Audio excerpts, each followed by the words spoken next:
Okay. Dom, you good, mate? Yeah, mate. I was gonna get in a trade today. Wasn't a big one, mate. Wasn't gonna be it basically I had a 15 minute I was expecting price to go down anyway. Mm. Um and I just didn't get in it. I only had an FB, but technically, even though I think GU may go bullish, I'm a bit worried because it's done, I think it's doing like it's making a daily what's like the doji sort of like hammer bullish candle. I don't really know the names, but Yeah, but yeah, a so wiki candle, yeah? yeah, it's kind of like made a higher high, higher low, and then like not beat the fuck. It's gone into a range, gone down, made a higher low, and come back up. But basically, I could have took like a 1 to 2, and I would have won it. Yeah, It took internal liquidity, range liquidity on a 15 yeah, minute in an area I wanted to sell from anyway, yeah. and didn't fuck it. It had a false break, and then I just didn't get in it, mate. I just I didn't bet bother. you're glad you didn't, though, after all. It would have worked out. I Yeah. don't know. I think What, a it's very, sell I'm a bit messy. Yeah, on so it would GU? on Nah, GU this afternoon. It would have only been like a 1 to 2, okay. Hang bit on. of a tight entry. It would have been. So I had some internal range liquidity marked up from the 11 and 12 highs. Yeah. I would have got in at 3:45, and if I took it down for like, I can't remember what my stop was. It would have gone down to about halfway of the bullish, like the bullish move, and then it reversed. So, yeah, it would have been a bit fucking dodgy. Um, Don't know why, but my trading view is just completely crashed on me. Right, hang on. Let me just get my range up Oh, again. okay, yeah, yeah, yeah, fair. Oh, Well, mate. It's where are you getting in? Where are you get? There's no sell on this. Nah, there's not a sell on here. if you Not put a a range, 15-minute range from can take yeah. Asia to So yours that's is a good, 15-minute right? range. Where are you going from there? My GU took Asia out though. Yours isn't. Nah. What broker are you using? Um, Hey, let me send you a picture of my chart quickly. Mine's completely different to yours. Are you sure it's GU? Because all mine are. Yeah, it's British pounds, but my Asia looks in a different position because I've got you got the two highs there. You might have your Asia range set up differently. So I have my Asia range starting from 11 p.m. and finishing at 6 a.m. Mine starts at 12 and finishes at 7. By the looks of it, yeah, I haven't changed it. Ah, Mine okay. usually, yeah, that's maybe right. Yeah, that'll be why. But that's still even if it started at oh yeah, okay, fine. Yeah, so Asia, so the Asia high, so Asia technically starts at 10 p.m. Yeah, yeah, I don't frame up 10 p.m. So 10 to 11 is your swap hour, so I don't frame that up. So for me, my true Asia range starts at 11, which means that high that was printed was the Asia high. yeah. Fair enough.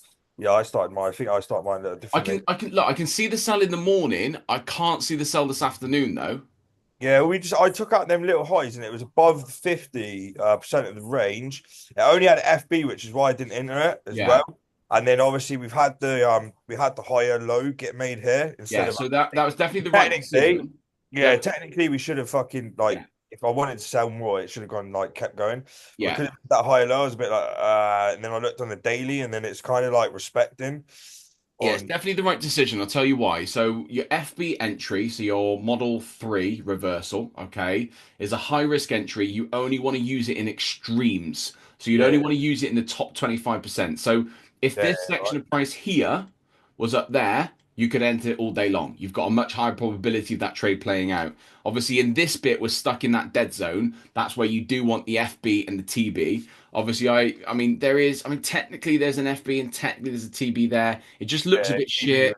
There's yeah. not really like I any 50. I had a feeling that it's just going to, for some reason, mate. I'm not saying I'm not predicting or nothing. I'm just worried that it's going to go higher because if you look on a daily, mate, and you did a I agree with daily you. range, there's a lot of Yeah, fucking. It's just very bearish on the daily, and you've got a massive like expansion of just yeah. bearish moves. So the fact So they made that higher low, it kind of put me off a little bit as well. So I just left it. if we look at the DXY right now, that's one of the things I want to talk And about. there's a gap on the DXY as well. On my DXY, I had a gap in price, which is also why I didn't take it. You probably wouldn't have it. So that sounds like a gap in your broker, but there's no gap on mine because it's the Yeah. NFP move. So it was just a quick moved Yeah, quickly. that's where my gap was, where you're Yeah, like big, exactly. yeah, Yeah. yeah, sound. So what's going on right now? So obviously I had a losing day today. I was a couple of positions down. A break even on Germany 30, a loss on NAS 100, and then a loss on Euro USD this afternoon. It's cool. That happens every now and again. Even if I'm doing a 60% win rate, I'm still going to lose four out of every trade, every 10 trades, right? And if I'm unlucky, I might lose five or six in a row. That's perfectly plausible based upon the law of probabilities, right? So, I've had two or three losses today. Should mean that I have a good end of the week. Normally does anyway. What I think's happening is we're rebalancing all of this orders. So obviously a fuck ton of buy orders went into the marketplace on Friday. Massively hammering the dollar bullish. We had some negative news today.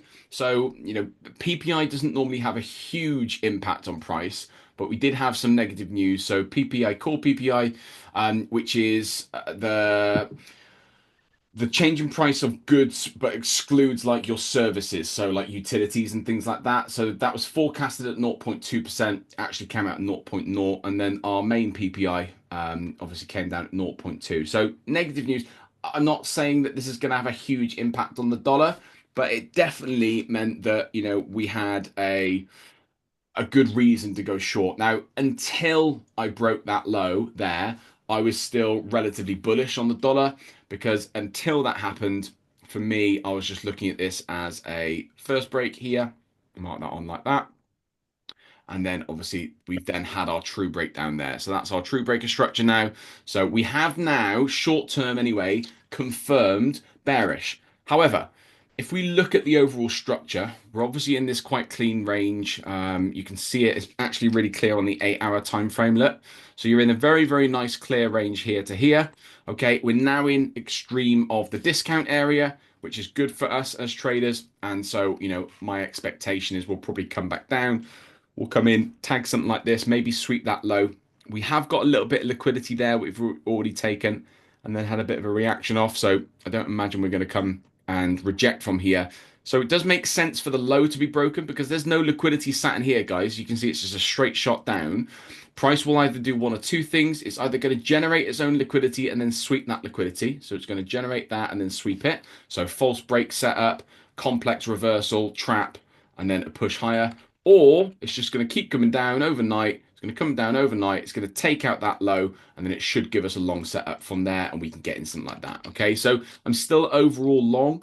If we have a convincing break of that level, if we have a convincing late break of that low, then we could actually be set up for some lower prices on the dollar. Look, it's not unheard of to have, a nice big bearish push to correct, maybe take out some liquidity down here. We'll have to wait and see from there. So we're kind of at a decision point now. We just need to kind of wait and see what happens, really. Wait, what do you think on GU? Like, what did you? Because on the 4 hour, obviously, you're still technically in a 4 hour range. Yeah, Um, correct. yeah. So but obviously you made that like sort of not high, just not that. I don't know if that was dividends on the bottom, but obviously you got that bit there, which is now it's like which way is it going to go in it? It's sort of like I keep missing the cells as well, man. I've got to do some back testing 'cause every time I get on the charts for some reason, I just end up missing the obvious fucking like the obvious sell or the obvious buy. It's really doing my fucking head in. Right, let's have a look. So that low was made at 12 p.m. on Monday. This has been made 12 p.m. today. Let's just jump over. No, no divergence. No. No. Hang on, where is it? No. It's in I line. think that high gets swept on GU. Yeah, Yeah. I That think internal you're high probably definitely right. gets swept. I think gets swept. Yeah, I think you're probably right. I think this high definitely will get Yeah, swept. I think we're going to yeah, have. 100%. If you look to the left of it, you've got trend line You liquidity look there at as the well. top of your There's a big, range as big well. You pool of technically trend line equal liquidity there. highs. Say again, Dom. If you look at the top of your external range on the 4 hour as well, you've got like relatively equal highs there as well. Yeah. Obviously, there's a lot of liquidity there, too sweet if it wanted to go up there and then drop down again. Not saying Price it can do that. spend. Price can spend 4 days correcting here. Yeah. Um, 5 days correcting here. It can do a whole working week. 4 days there. That correction was 18 days long. That was best part of a month. That was a shit month, November, wasn't it? So it can happen, guys. Look, we are very bearish right now. A correction makes sense. Just be on your toes. Ultimately, if you get a good buy set up from here, yeah, take a buy. It's in a not the best of areas maybe, but if you do get a good setup tomorrow, let's say, I don't know, we get some structure coming down here, and then we maybe sweep that low and get a nice long setup like that, take that buy. Happy days all day long. That's a perfectly valid setup. I think this is where your external levels, so when you're unsure of where to go with price, your external levels are really, really helpful. So tomorrow morning, if I was trading GU, I'll be marking on my daily level down here. I'll be marking on my daily level up here, and I'll be absolutely waiting for one of those to be tanked. Come down here, take that out, create some liquidity, drive that up to the top. Or maybe we get it the other way around. Maybe we get it up here. Okay, it comes up, takes that liquidity. The good thing about the way we trade, guys, is we wait for loads of confirmations, right? So we don't need to rush anything. Where you're going to lose money with this strategy is trading in these areas. That's where ultimately you're going to lose money. We've got a higher time frame range here, and EU today is a good example. I took a sell on EU, perfectly valid setup, didn't work out. That's cool. But when I look at the location, it's in that dead zone. And the dead zone in the marketplace, I'd only ever trade it if you were really, really confident on your position. I had divergence, I had everything I needed to take a trade. It just didn't work out. That's going to happen from time to time. Plenty of times where you take this trade and it would work out. Maybe there's an argument to say I should have waited for the actual high to be swept. Maybe it wasn't sweeping this liquidity. Maybe it was breaking outside of that liquidity. All of these things are things that I mark up in my journal and I acknowledge to see if I start spotting any patterns. Very clearly got a bullish setup up here now. We've got clear confirmation. And the difficulty now with trading potentially for the rest of the week is that this is now shifted bullish on the hourly time frame. Same as the DXY, it's shifted bearish on the hourly time frame. So in order to get into trades, we need to shift back the other way. Taking trades like this right now are asking for you to be stopped out. Absolutely asking for you to be stopped out. So you need to develop some patience. This is where you've got to wait for those highs to be taken. And yeah, you can take a trade from there because we're in line with higher time frame momentum. So you can use entry model, reversal model 3 all day long. You can take that trade all day long. Ideally, you'd want an entry model 1, which is your false break and then your true break. So your entry model 1, okay, and we can take a trade like that. Or entry model 2, which is your complex reversal with an MSU. Okay, entry model 2. Okay, you can take that trade. Any one of those would be fine, but every single one of them, and this is one of the things that you've got to remember, every single one of our entry models, whether it's a 1, whether it's a 2, or whether it's a 3, what does every single one have? Right there. External liquidity. Yeah, but what is that? What is this move here? Trap. Mm, Break. First break. Every single reversal model starts with the first break. How many times would you guys have just entered because it's an area where you expected to go long from, right? It's a really common trait of traders is you find an area where you expect price to go long from and you take an entry from it. Right now, the only way you could get in long is if that level gets broken. If that level gets broken, then you'll have opportunities. Until it does, just sit on your hands. You just have to be patient. It's one of these tough situations with trading where you have to be patient. The buys didn't work out today. That's cool. We've now shifted bearish. So now we've got to wait. And hopefully we get a nice clear shift, take out that, and we can get in something like that. Okay, perfect. Happy with that all day. Right. Anyway, sorry I'm a little bit late today, guys. I'm kind of coming to the end of my calls now. I'm very pleased to say that we filled all the spaces in the January bootcamp, which is amazing. So those of you who are newer, I'm going to get us all on a call in the next couple of days. Got one more calibration call to do with a couple of final members, and I'm going to get you all on a call together, probably Thursday or Friday, just as a bit of a welcome, bit of a meet and greet. Just kind of talk you through what the next kind of 4 weeks we'll do it. Well, I'll give you a bit of a summary of each block effectively. And we'll go from there, obviously. Sean, I know you said you had a list of questions for me. Gets me excited, mate. What are we talking about tonight? No, it's because someone asked about that MSU. Yeah. So I was chatting to someone in the group and I was like, all these acronyms sending my head Yeah. west. Like everything's like EPA, SMF, MSU, Yeah. FB, and I'm just like, oh, trying to keep up. But you keep talking about EPA, I've got no idea what it stands for. Okay, cool. So I'll link you to the module to have a look at it later. But in real simple terms, Imbalance, okay? So imbalance is a form of inefficiency. So the real kind of what's the word to look at it?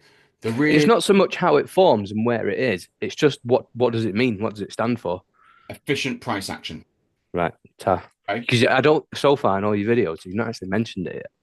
It's just, I'm like, yeah, I'm a bit of a stickler for stuff like that. It's just I'll driving me mad. send you a couple of videos on it. There's a couple on my YouTube, but I'll send you a couple of mentorship videos on it. And you can have a look. So Right, nice one. Cheers. I'll go through how it works because it's a really good concept to understand. So have there ever been any times where you've been in the market and you've been looking at price action and it just feels like it reverses out of nowhere?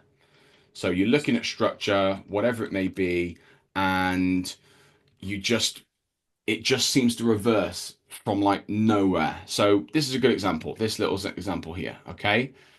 Doesn't really seem to be any, I mean, you've got liquidity there, but this is the 4 hour chart. So, that's not really rejecting that liquidity.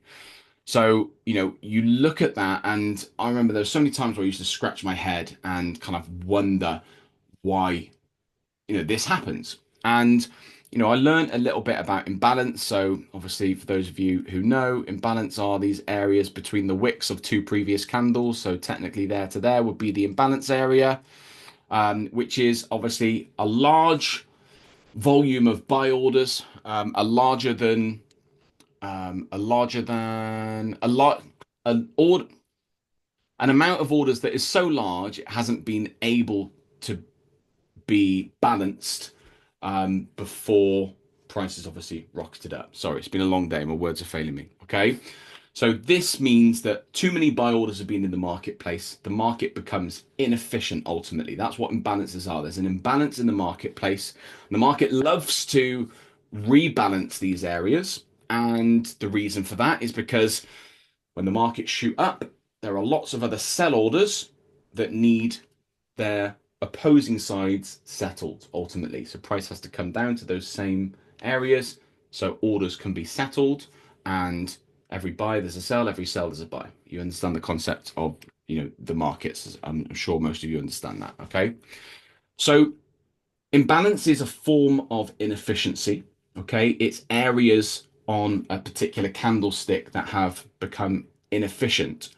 But if you expand that concept to the higher time frames, what we effectively understand is that the supply area, or in this case, the demand area, is generated by a volume of sell orders. Okay. So who can tell me where the volume of sell orders have started coming into this marketplace? Where can you see a large influx of sell orders before the large influx of buy orders? You can draw on my screen, by the way, guys. There's a little annotation tool in the bottom left. Would it be, yeah? Yeah, exactly right. Okay. So there's a large volume of sell orders there which have come into the marketplace. So that is the start of the demand area. Okay. This little area here. That's the start of the demand area. There's an influx of sell orders that have come into the marketplace, and almost immediately after that, or say almost immediately, a few days or a couple of days after that, there's a volume of buy orders that come into the marketplace. Price rockets up. The institutions will have designed this, they'll have intended price to increase, but then obviously market psychology comes in, lots of other institutions start lumping in orders, and the price moves up maybe higher than they expected it to. They've not been able to rebalance any of their orders, so the market is now inefficient. Okay. Price needs to come back down to regain efficiency because the sell orders that were here and now price is up here because there'll still be sell orders in the marketplace, those are in negative equity.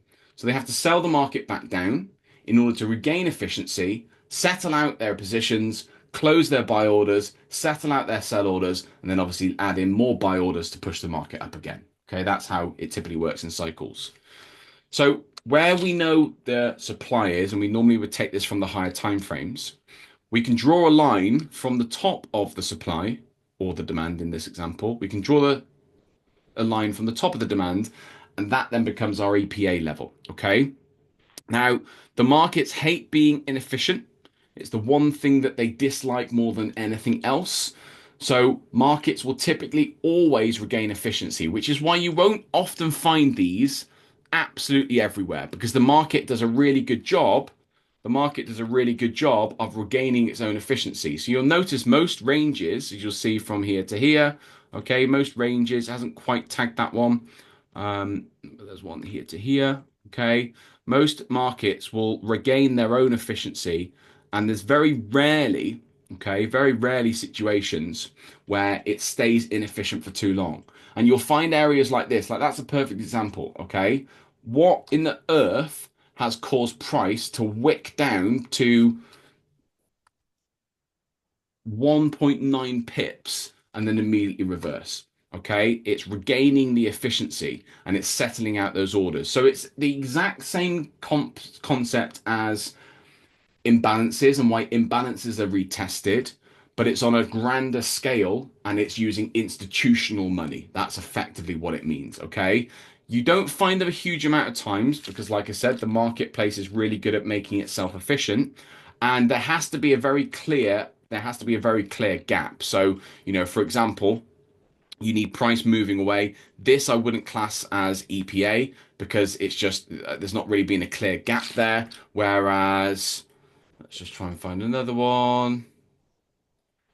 This one I would, okay, because there's a very clear gap, and that's another good example, okay? You've got your EPA level there, prices come up, there's zero liquidity in that section, okay? Zero, I'm talking about highs and lows. Yeah, you've got highs here, but prices reacted off that.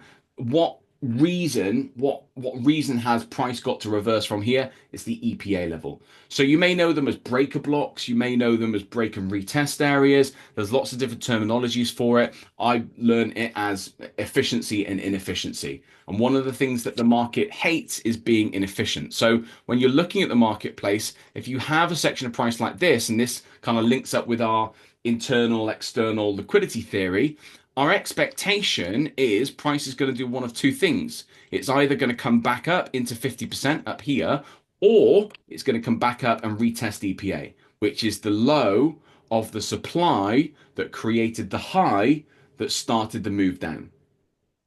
Okay. I always say that there's two areas price needs to get to before it goes short. Okay. Area one is the equilibrium. Okay. That's the first touch into premium pricing. Area two is your EPA. That's where the range is made efficient. As we trade ranges, we want to be trading where ranges are inefficient. For example, we've spoken about this quite a lot recently. Taking a trade with a single breaker structure here, for example, is a stupid decision because what's most likely to happen is a small little retest and then a push up to grab the EPA, and that's when then you'll get the sell. Okay, and then you can take maybe a trade like that with a nice little breakdown, and we can trade down like that. But if the range is inefficient, I would always expect efficiency to be recreated. If it doesn't regain efficiency and it's stuck in what we call the dead zone, my expectation is that price needs to have a very clear shift and break before I can get into a trade. So something like this is how I would get into a trade if we're trading out of this area, which is a pretty naff area to be trading from. And if you look back at old trades or you look back at trades that you would have taken and would have lost, 9 times out of 10, you can find the range and then normally always in that range. Okay. Normally, if you take a sell from here, you normally set for, some good wins. Normally, if your price was reversed and you took a buy from here, okay, you're normally in for a good trade. The dead trades are in this zone in the middle, okay? And usually it's one of two reasons. Price either hasn't regained premium or discount, or it hasn't regained efficiency. So keep an eye out for it. Now, if it doesn't ever regain efficiency, yes, you can trade out of it. Yes, of course you can. However, I would always prefer price to create a new range and then in doing so regain efficiency here, okay? And then efficiency has been restored. The market is now efficient, which means there's no real desire to come and push back any higher in the near future. The likelihood is that it's just going to continue going from here because effectively it's created a new range that has become efficient in its own right. Okay, the orders are settled. There'll be very limited liquidity back up here, and it might get tagged into, later down the line. But, you might have a lot of good price action until then. And, it might take until here And that's when then you see those random drops almost out of nowhere. It's because this range is made efficient. A load of orders have been settled. A load of liquidity has been both taken out and injected into the marketplace, which then causes the really quick reversals in the other direction. Okay, but usually they're tried and tested kind of in the near future. So we'd be looking for them when, you know, price comes down, and as always, you can never find a good example on the spot. Let's have a look at the 2 hour chart. Okay, price. Let's try and find some good examples. Yeah, okay, so there's one there. Okay, so range is inefficient. Price comes back, tags it almost to the pip. Okay, and that's why. So, you know, I've studied lots of different concepts over the years, lots of different strategies and theories. It's one that you really can't, when you start to see it, you start to see it everywhere. You just can't ignore it. You know, that is a perfect tag to the pipette and then reversal. So, you know, all of this in here was just generated liquidity to ultimately then fool people into thinking the market was going to go short sooner. Little test, reject, and then see that little move in there? Know what that's called?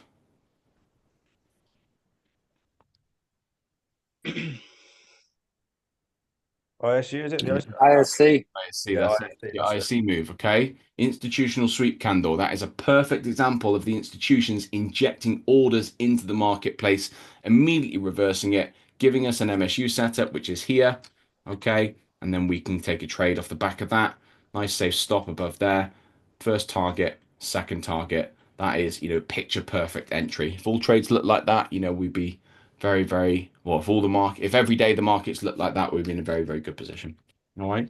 But yeah, there is, coming back to your first comment, there is, yeah, lots of terminology you probably haven't learned. You'll be clued up within a couple of weeks because we'll go over most of those things in the first couple of weeks of the education. All right.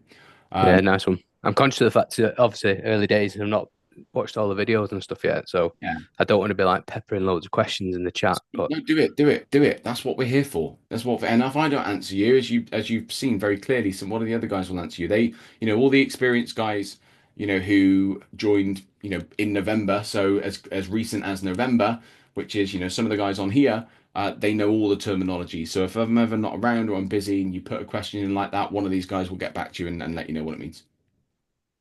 All nice right. one. Any other questions from you, Sean? You just answered one that was on the list. What's the ISC? But you just answered it. Sweep candle. So it's a large injection of orders in one area, usually a pattern of no more than 3 candles. So if we use that one, I mean, that is pretty much a perfect ISC. Okay. It usually has an imbalance before and an imbalance after, and it's a quick move up, quick move down with no more than 3 candles. Okay. You can find them multiple time frames. So for example, if you went down to the 30-minute, this one would be a lot more messy. Okay. You'd have a lot more candles as you can see, but even here you can see you've got an ISC on the 30-minute. It's just within the 2 hour one. So 1, 2, 3 candles, imbalance before, imbalance after. It's a quick injection of orders, a quick rejection of orders. It's a very clear and obvious institutional move. When you see them, be prepared for a reversal. They can be traded in their own rights. I know some traders that use just the ISC. We use the MSU then to confirm the move afterwards as well. So we'd be taking a trade like this, stop above that high. That would be our first position. Might be an unlucky if you'd taken profit out there and got a break even there because you would have missed out on all of this juice all the way down here.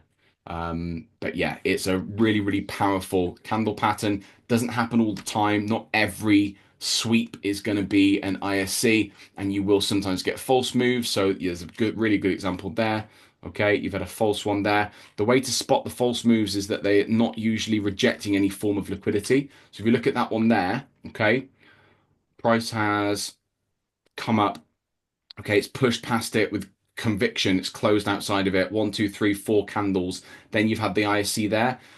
That I would see as like a fake one. That I wouldn't really trust that because it's not rejecting anything in particular. It's just rejecting, by the looks of it, the imbalance. Maybe it's rejecting a little bit of old EPA from back there, potentially. The one that I'd be really interested in is that one there because it comes up, tags that EPA literally to the pip, and then obviously rejects. And that's why We use the confirmation afterwards because the confirmation, you've got a range here. That low is then swept. Breakdown, breakdown, those confirmations. You can trade this just on a first break, so just a one push down, but ultimately the first break and then the true break would really seriously confirm that entry. You can get in. And to be fair, because this is a 30-minute chart, if we go down to the 3-minute chart or the 5-minute, yeah, you've even got it there pretty much. Yeah, 1, 2. You haven't got the imbalances on the 5-minute. See if you've got it on the 15-minute. Yeah, so the 15 minutes there, look, imbalance, 1, 2, imbalance. So you could then use potentially a 5-minute entry if you were, wanted the slightly higher risk trades. You could take an MSU like that. MSU is really simple. It's just a breakdown. So it's a breakdown away from the liquidity level, and then it's a sweep of that. It's a sweep of the structure that's just been printed. So it's an internal manipulation, basically. Again, it shows that there's institutional input, tricking people into going the wrong way. That's what these guys are doing. They're push up and taking out that high, and look at it, it's pushed up with speed. That's just the institutions trying to get a slightly higher price again so they can lump in some more sell orders. Okay, and in doing so, they manipulate people. There'll be people that would have entered like that with their stop there. Okay, because people are stupid. Algorithms as well, so algo bots and things like that will have really tight stops. They'll know, they can see the orders. Remember, the institutions, they can see where all the orders are.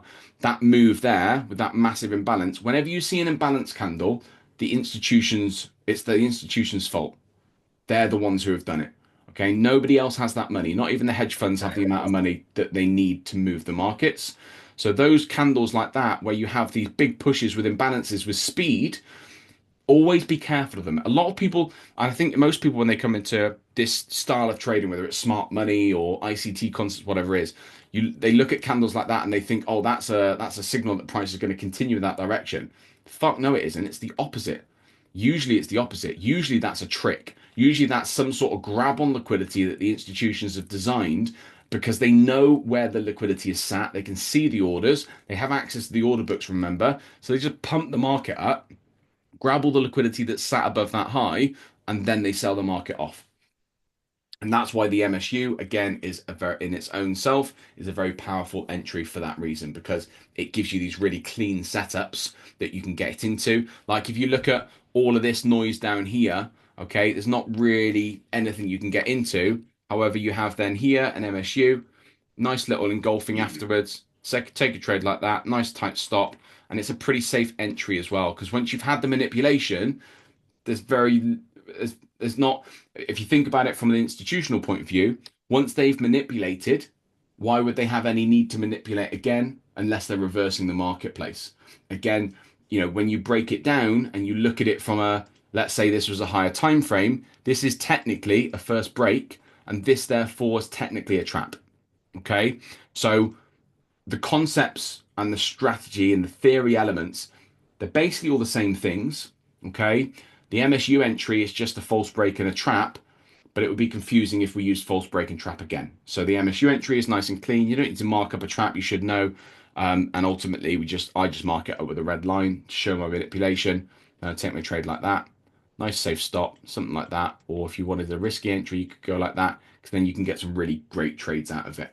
So there's some people I know that trade the MSU entry. They will have really tight stops. They'll like tighten it to the wick, and they'll just like milk out. They'll do like 1 pip, 2 pip stops, and they'll just go like 10 to 1 every single time with a 1 pip stop. So they're trying to get in like that. Okay, 2 pips or something like that, and they're trying to get, there's some real beastie traders who trade them really high risk. They take a lot more losses than us, but their win rate is lower because their R&R is obviously a lot greater. But yeah, obviously we're going to go into all of this over the next few weeks anyway. I appreciate it can be a little bit overwhelming at times. I appreciate it. Cheers. No worries, no worries. Any other questions, guys? I had a quick question actually. Yeah, go for it. When you mark up on the 5-minute chart, Yeah.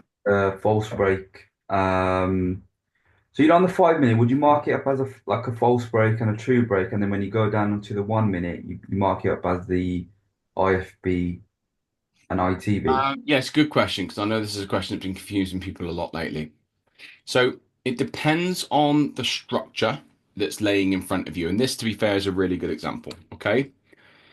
So we trade ranges. trading ranges, okay? Because the trading ranges tell us what? What do the trading ranges tell us? Momentum. Uh, The momentum, exactly right. So they show us the momentum. So if we use this section of prices, is actually a really good example. It's very clear that this is a bullish momentum market at the moment, right? You've got price creating range after range, okay? We're not breaking any lows, but we are breaking and closing above previous highs. So you've got what we would class as a classic bullish trend, or what we call bullish momentum, okay? Those of you who are newer, who don't understand the difference, there isn't really much difference. I just think it's a better terminology than trend. Trend indicates that it's going to continue forever. Momentum, I feel, indicates more accurately that it can change at any point. Okay. So trend and momentum, they're basically the same thing. I just think psychologically calling it momentum kind of helps you understand that this is the direction you should be trading in. I don't know, maybe I'm overcomplicating, I don't know, but I class it as momentum. I kind of always have, or certainly for the last few years anyway. Okay. What it also does is it gives us an indication that if we do have any false breaks like this, that the likely outcome is that price is just going to blow the trap that has been created by the false break. Okay. Why is that a trap?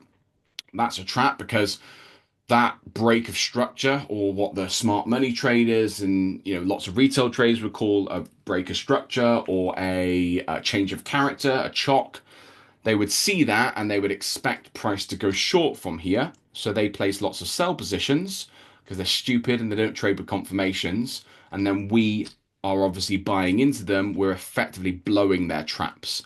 So more often than not, I don't know what the exact stats are. That's one of my projects for this year, is to work out how often FBs are respected. But the percentage is definitely weighted more towards us than it is to them.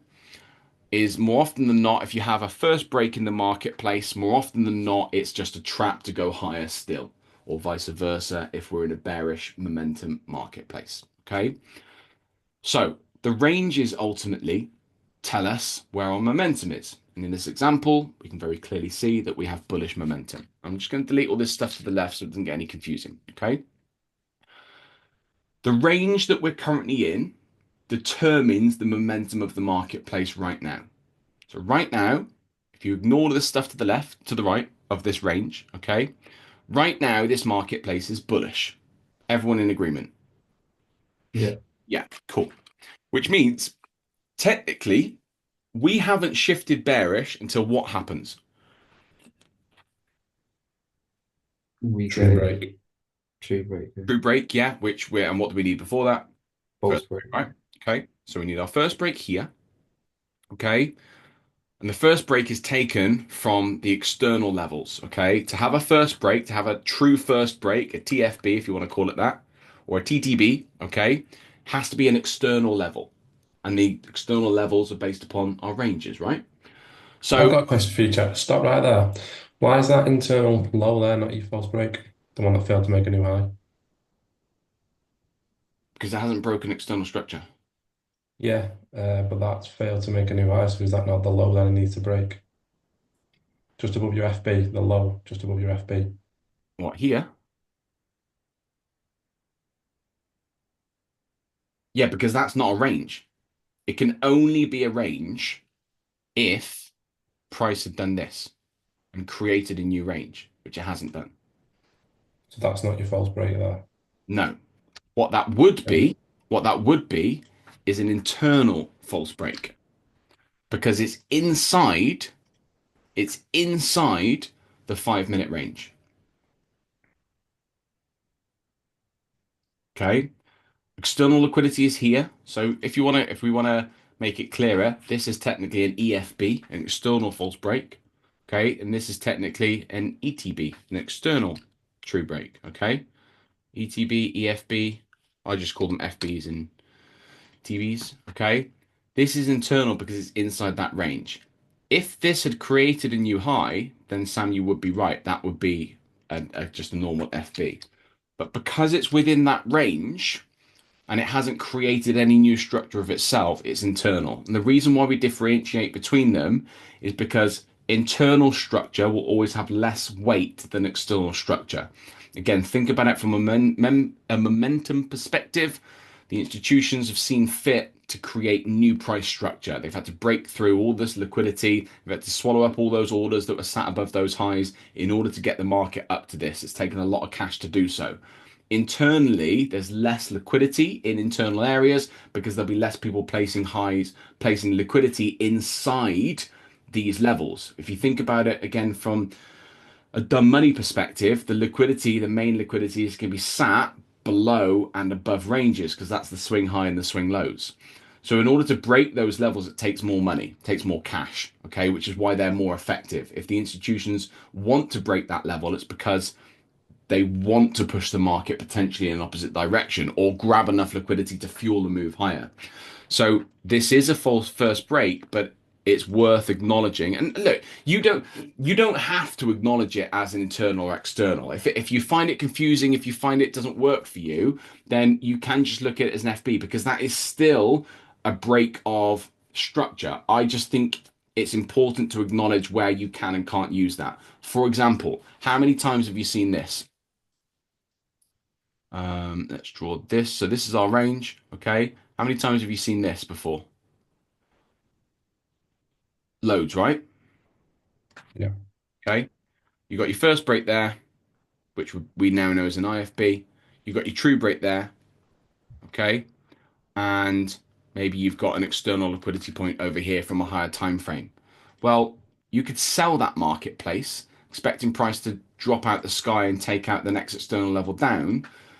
But because the range hasn't been broken, and Sam, you and I have had this conversation plenty of times where we've looked at internal structure and we've had failed trades. Because that range hasn't been broken, we're on the 5-minute time still technically bullish. Okay, it's the same principle as internal and external liquidity, right? Imagine this is a 4-hour time frame and this is a 4-hour range. Yes, that might be an FB and a TB, but you know because this is a 4-hour range that the likelihood is price is going to come down into discount and then go higher again. So it's the same concept down here. If you're just having an internal shift, whilst that can be used in areas like, for example, this is probably an area where you could use an internal shift because we're obviously, we've taken out all the liquidity to the left. We've tagged EPA.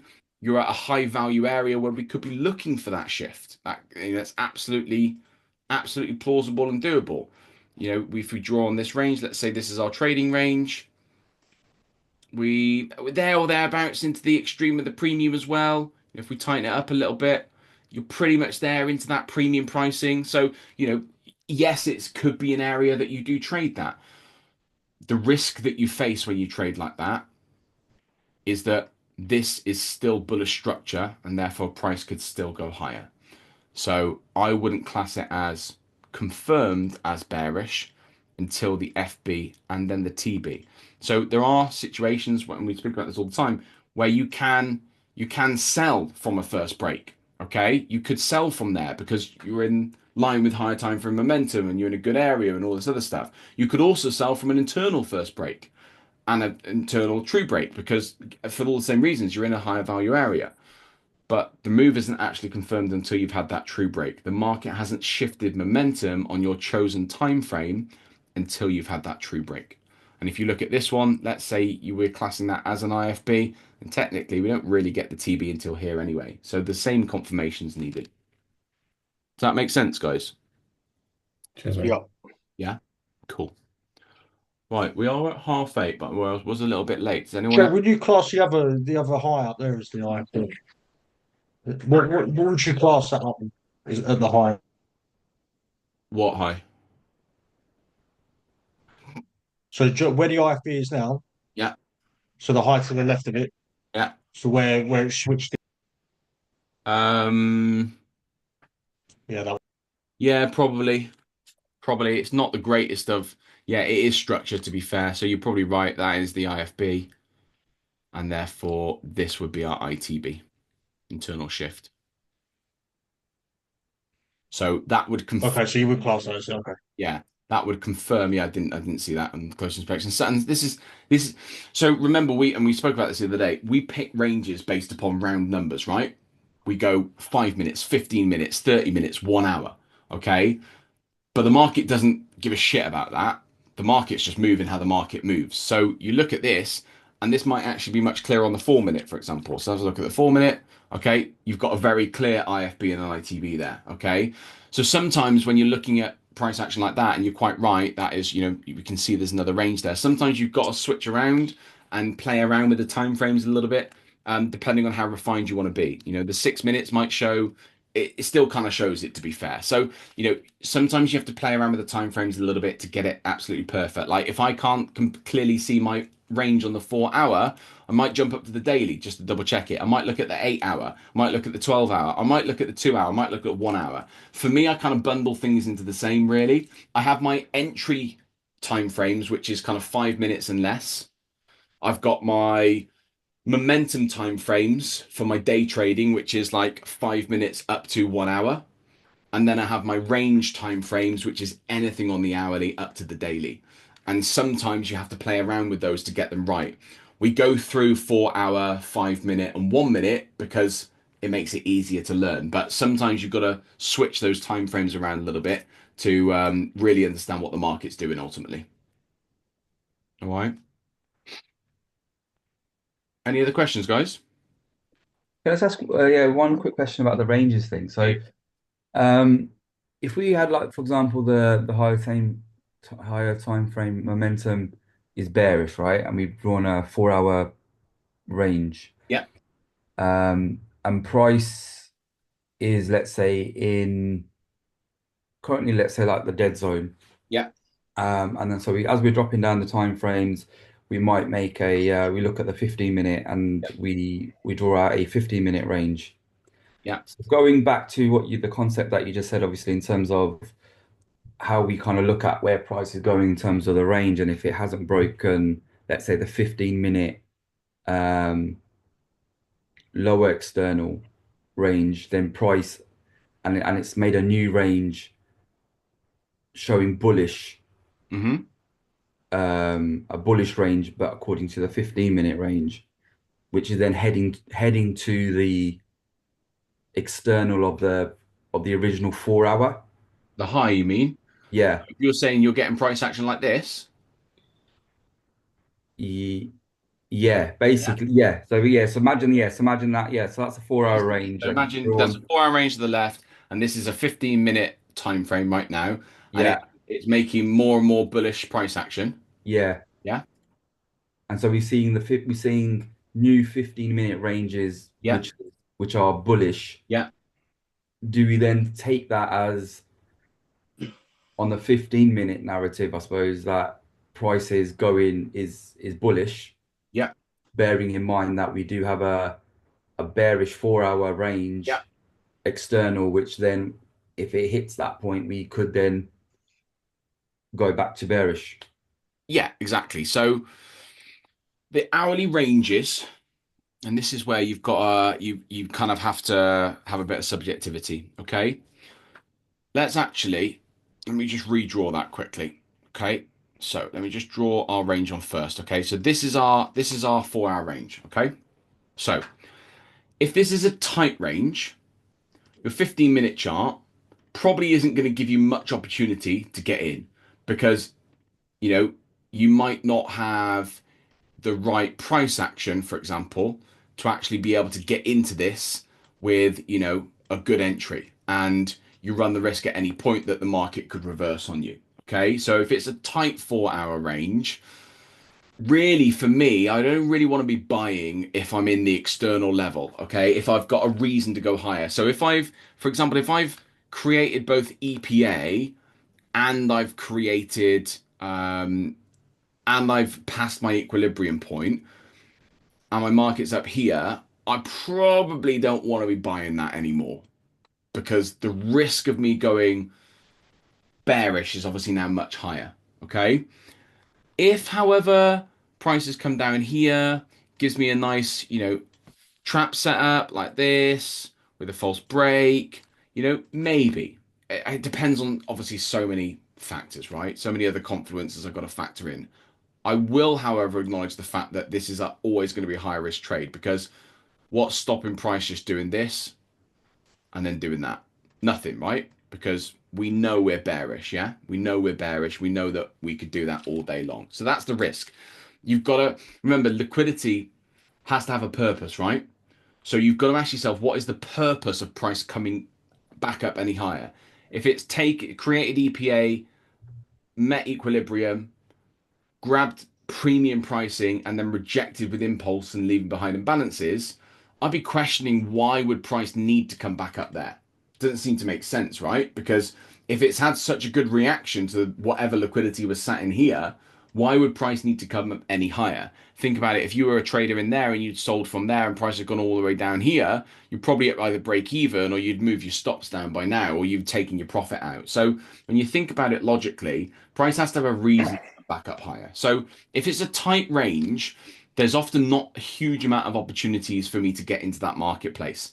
Now, if this is a big range, like a massive range, okay, and this is like maybe a few days worth of price action, and this is still the 15-minute chart, you might have more ample opportunities where you can get into the marketplace. So if I saw price action like this on the 15-minute time frame, okay, that to me looks much more likely that we're going to go higher because I've got, remember, we've spoken about trade potential before, right? So trades, you want to have trades, your trades want to have two things, both a high probability, which is the setups, the entry models, the strategy. Okay, so the trade setups, the strong money Forex setup, that is your high probability setup. The MSU, false break, trap entry, all of that, that's your high probability setup. So if you're trading in line with the strategy, you've got a high probability setup. The other thing that you need to have, or should have really, is a high potential. And what I mean by high potential is enough room to maneuver before the next logical area of reversal. So the reason why I use the equilibrium point is because for me, that's the next logical area of reversal. So price has taken external liquidity to the sell side, to the sell side. We have reversed now on the 15-minute time frame. The logical place for price to go, because it needs to rebalance itself, is up to EPA. But it doesn't have to go that high. If it is reversing, the likelihood is it's going to at least get to equilibrium. And you'll see this all the time in the marketplace. You'll see this all the time. You'll see price action. Let's just try and find a good example. You'll see. You use perfect check. You use perfect. It sets up just like you just drew out. Exactly right now from a 4-hour perspective. Yeah. So look,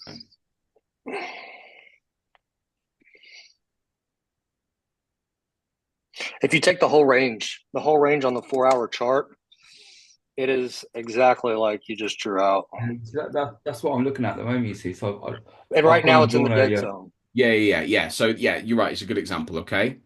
So you're talking about this whole range up here. Yeah. Yeah. Okay. So this is, yeah, do you know what? It's actually a perfect example. So let's say that's our entire range. Okay. I was looking for a sell from here.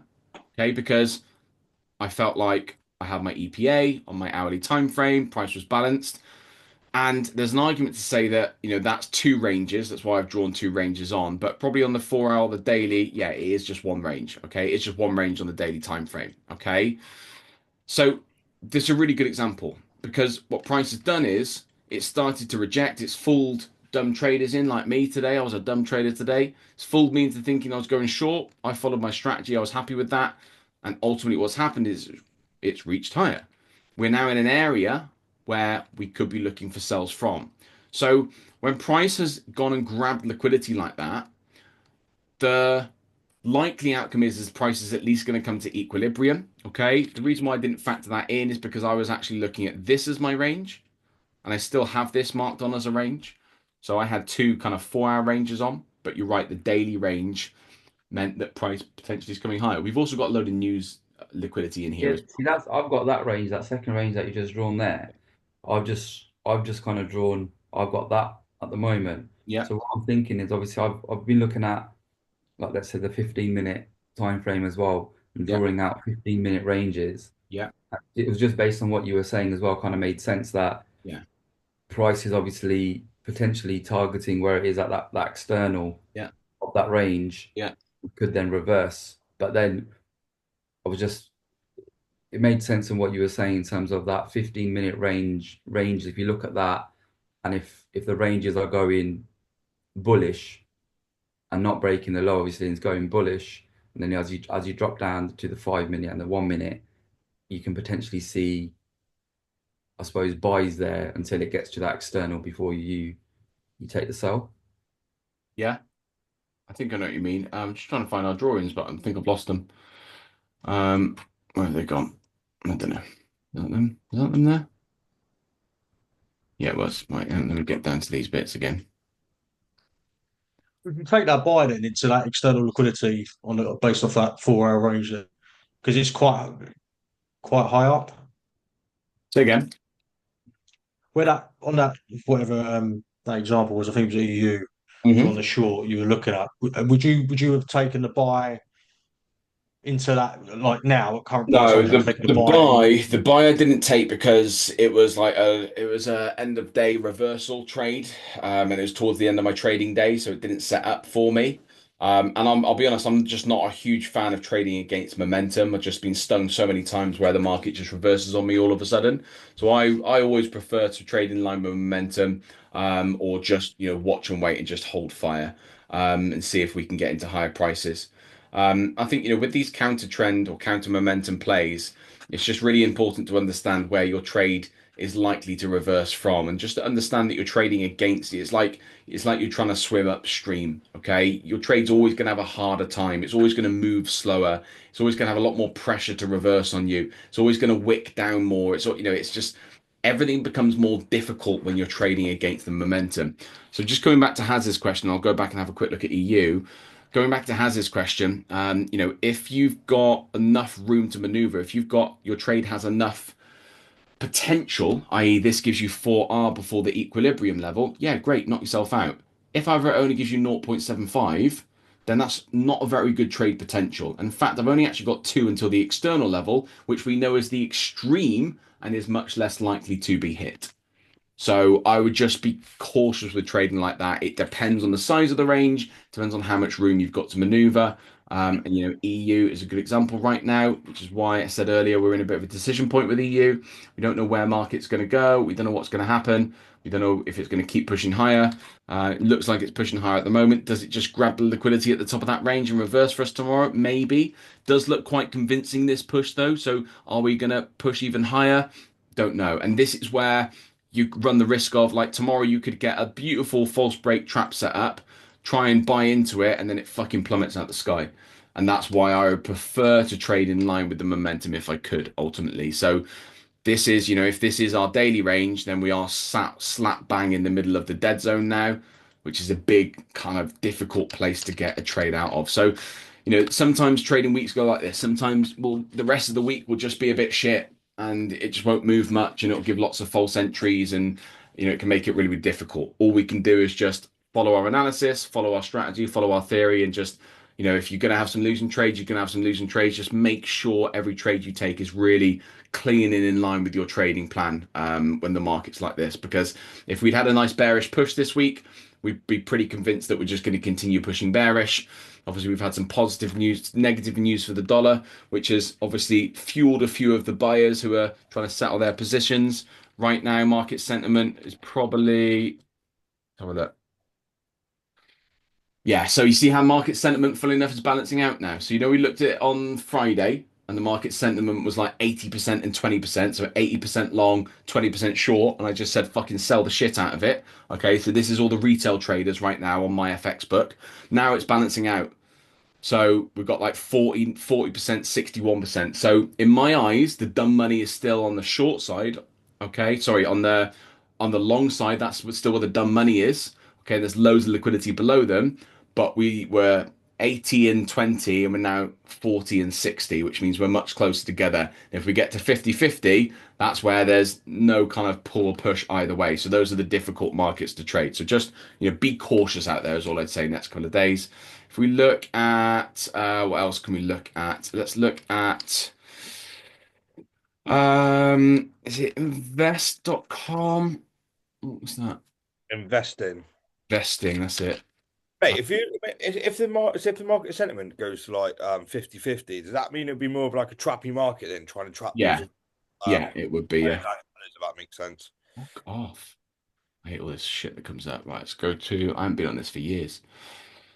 No thanks. Markets. Let's have a look at Euro USD.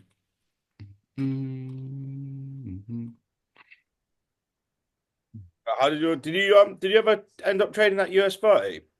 Or was it NAS that you traded? I was playing around with it. I took my first trade on it today. It lost, and so I just sacked it off. Couldn't be fucked.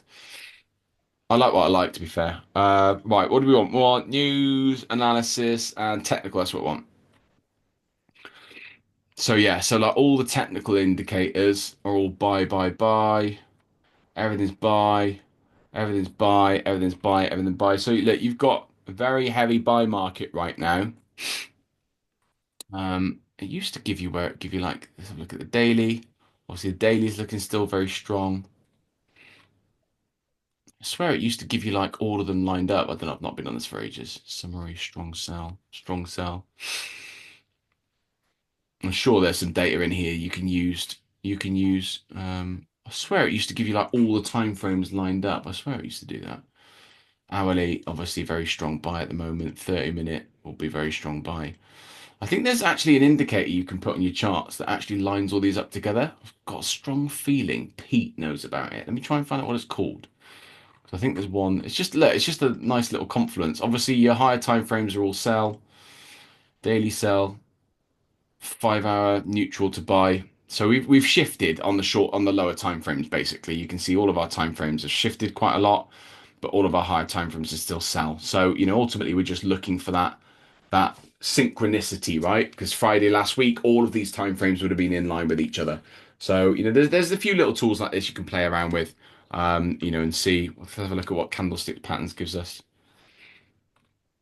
Oh, bullish. Check. I think all that's on the right hand side below your below all your pairs, all your whole watch list. Scroll all the way down. It gives you those. It gives you those arrow trading view? things. Yeah, on trading view, and then if you click it, it says more technicals. I just clicked it, and it brought up 3 of them: oscillator, summary, moving averages. I mean, it brought up a bunch of shit. Metrics. Oh yeah, yeah. Oh yeah, cool. Yeah, it's literally the same thing, isn't it? Yeah. Yeah, Yeah, so that's daily, everything is just fucking sell, sell, sell, as you can see. 4 hours a bit mixed. 2 hours a bit mixed. 1 hour's a bit mixed. Yeah, it's quite a handy tool, to be fair. I'm pretty sure there's an indicator that you can use for it as well. Look, ultimately, it doesn't remove anything from our technical analysis. The market is still very clearly bearish. We're just waiting for a shift now. We've had a bullish day. If you look at the daily candle, we've just had a bullish day. It's the start of the week at the end of the day. We're allowed this, right? We don't need to hold out too much hope for the markets right now. We've had a bullish day. And just like we did last Monday, we had a couple of bullish days and then we fucking sold the shit out of it. It's just market cycles. You know what, Chuck? That's what kept me out of trading today. Honestly, that fucking candle. And I called it out in the chat too. I was like, I have such a mixed bias on this shit right now. I just stayed the fuck out. I looked and looked and looked, and I was like, I hate it. I hate it. I'm not doing shit. Fair. Right,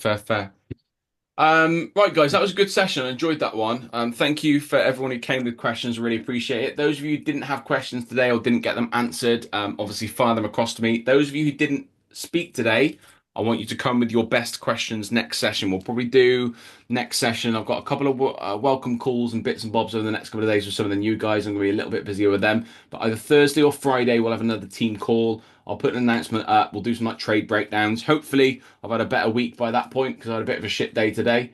3 losses all in all, or break even and 2 losses. Not a great start for the week that I wanted. But after yesterday, we're about break even for the week, which is cool. I'm happy with that. It's only Tuesday after all, and we're coming into my favorite days of the week to trade. So hopefully I'll get some better trades out for you guys next couple of days. We'll go from there. All right. Cool. Cheers, guys. Love to see you all. Thank you. Thank you so much for all of you turned up. Really, really appreciate it. It makes these sessions a lot more rewarding for me, as I hope it does for you as well. Cheers, guys. Cheers. Cheers, guys. Bye bye. Cheers, everyone. Bye. Bye. Bye.